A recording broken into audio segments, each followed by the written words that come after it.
मैं थोड़ा भी साथ में यूट्यूब चैनल साझा पंजाब देख दी अखां सुन दे गल्लां नूं साथ में सलाम पहुंच जिदा कि सानू पता कि रबीउल अव्वल शरीफ का महीना जा रहा है कि हर बंदा जिहड़ा अपने गलियां बाजारां दे अंदर घरां दे अंदर आका दे मिलाद की खुशी आका की आमद की खुशी के अंदर घरां नूं सजा रहा गलियां बाजारां सफाइयां कीतियां जा रहा सजाया जा रहा बहुत ही अच्छी गल है क्योंकि अल्लाह पाक ने जिन्नियां भी नेमतां सानू दित्तियां ने ना हर चीज़ साडी नेमत अल्लाह पाक ने जिन्नियां दित्तियां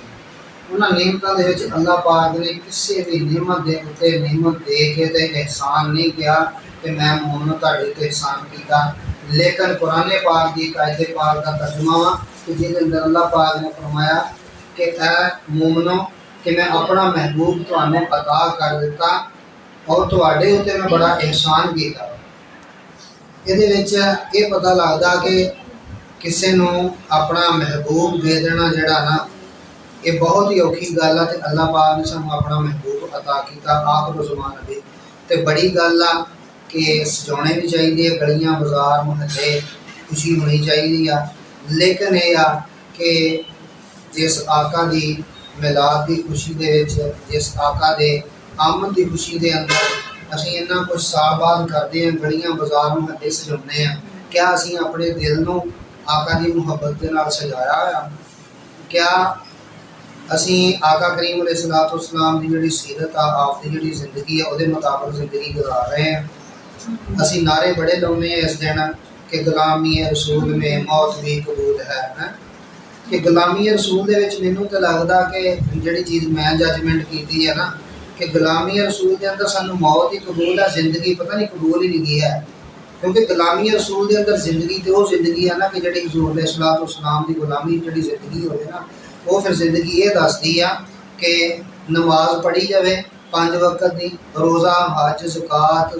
हमसायां दे नाल साडा इखलाक लोगों के नाल इखलाक ठीक है अपने रिश्तेदारों के नाल साडा इखलाक वो क्या सही है साडा हमसायां दे हकूक असीं पूरे कर रहे हैं अपने बीवी बच्चों के अपनी औलाद के अपने वालदैन के हकूक असीं पूरे कर रहे हैं अगर तो ये चीज़ा है फिर तो असीं गुलामी रसूल के अंदर जिंदगी भी गुजार रहे हैं फिर तो असीं नारा लाइए गज वज के कि गुलामी रसूल के अंदर मौत भी कबूल है तो जो गुलामी रसूल के अंदर जिंदगी की गल आए तो साड़ी जिंदगी उन्होंने जिंदगी के नाल ना रले तो फिर साढ़े ये नारे लाने का गुलामी रसूल में मौत भी कबूल है तो फायदा कोई नहीं फिर तो सानू मौत ही कबूल है ना गुलामी रसूल के जिंदगी तो सानू कबूल नहीं जिस वास्ते सानू जिस मकसद की अल्लाह ने दुनिया से भेजा अल्लाह पाक ने एक कायनात बनाई है इसे मकसद वास्ते बनाई है कि मेरे नाल और मेरे महबूब के नाल किहड़ा बंदा कितनी की मुहब्बत रखता जाके तो साड़ी मुहब्बत के साल बाद ही सानू पता लगती है कि सानू असीं हज़ूर दे नाल मुहब्बत रखते पूरी जिंदगी ना साडे रिश्तेदारों के नाल साडा इखलाक सही ना साडे हमसायां दे नाल ना असीं हमसायां दे हकूक पूरे करने ना औलाद दे ना बीवी बच्चों के ना वालदैन का कोई एहतराम करना है तो फिर गुलामी रसूल के अंदर मौत ही होनी चाहिए है फिर जिंदगी का फायदा क्यों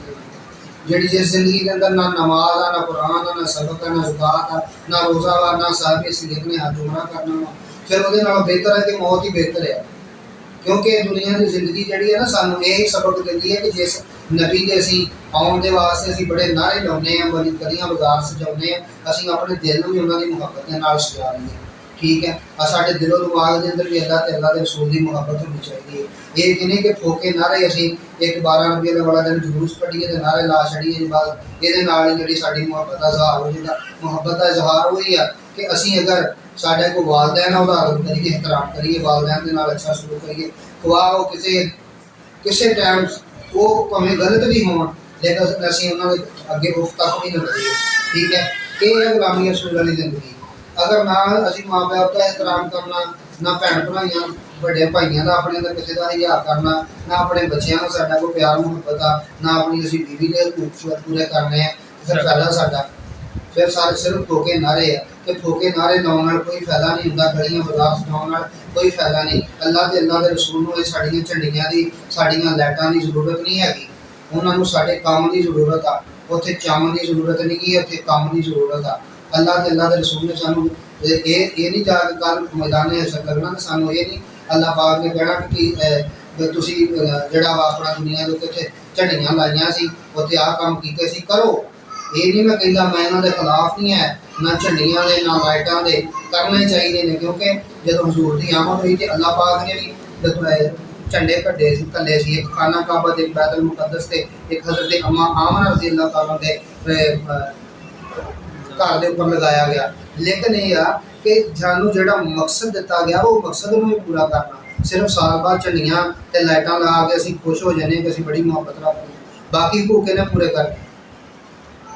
ਬਾਕੀ ਜਿਹੜੇ ਜਿੰਨਾ ਕੰਮ ਆ ਸਾਨੂੰ ਅੱਲਾਹ ਦੇ ਰਸੂਲ ਨੇ ਸਾਡੇ ਸੌਂਪਿਆ ਵਾ ਦੀਨ ਦੀ ਤਬਲੀਗ, ਹਜ਼ੂਰ ਪਾਕ ਤੇ ਆਣ ਕੇ ਦੀਨ ਮੁਕੰਮਲ ਹੋ ਗਿਆ, ਉਹਦੀ ਤਬਲੀਗ ਅਸੀਂ ਕਰਨੀ ਹੈ। ਅੱਗੇ ਆਉਣ ਵਾਲੀ ਨਸਲ ਨੂੰ, ਆਪਣੇ ਬੱਚਿਆਂ ਨੂੰ ਅਸੀਂ ਦੱਸਣਾ। ਅਗਰ ਨਹੀਂ ਦੱਸਾਂਗੇ ਸਿਰਫ ਆ ਜਾ ਕੇ ਸਾਲ ਬਾਅਦ ਇਹ ਦੱਸਾਂਗੇ ਕਿ ਝੰਡੀਆਂ ਲਾ ਲਓ ਤਾਂ ਬਸ ਠੀਕ ਹੈ, ਬਾਕੀ ਨਮਾਜ਼ ਵੀ ਛੱਡ ਦਿਓ, ਰੋਜ਼ਾ ਵੀ ਛੱਡ ਦਿਓ, ਹਜ ਵੀ ਛੱਡ ਦਿਓ, ਜ਼ਕਾਤ ਵੀ ਛੱਡ ਦਿਓ, ਹਮਸਾਏ ਵੀ ਛੱਡ ਦਿਓ, ਰਿਸ਼ਤੇਦਾਰ ਵੀ ਛੱਡ ਦਿਓ, ਇਹੀ ਦੱਸਾਂਗੇ ਫਿਰ ਅਸੀਂ। ਇਸ ਵਾਸਤੇ ਇਹ ਦਿਨ ਜ਼ਰੂਰ ਮਨਾਓ, ਲੇਕਿਨ ਇਸ ਤਰੀਕੇ ਦੇ ਨਾਲ ਮਨਾਓ ਕਿ ਅੱਲਾਹ ਤੇ ਅੱਲਾਹ ਦੇ ਰਸੂਲ ਦੇ ਨਾਲ ਸਾਨੂੰ ਜਿਹੜੀ ਮੁਹੱਬਤ ਆ ਉਹ ਅਮਲੀ ਤੌਰ ਤੇ ਹੋਵੇ। ਅਮਲ ਵੀ ਹੋਣਾ ਚਾਹੀਦਾ ਜਿਹੜਾ ਸਾਨੂੰ ਦੱਸਿਆ ਗਿਆ, ਜਿਹਦਾ ਸਾਡੇ ਕੋਲ ਕੱਲ੍ਹ ਇਮਤਿਹਾਨ ਹੋਣਾ ਕੱਲ੍ਹ ਮੈਦਾਨ ਹਸ਼ਰ ਵਾਲੇ ਦਾ।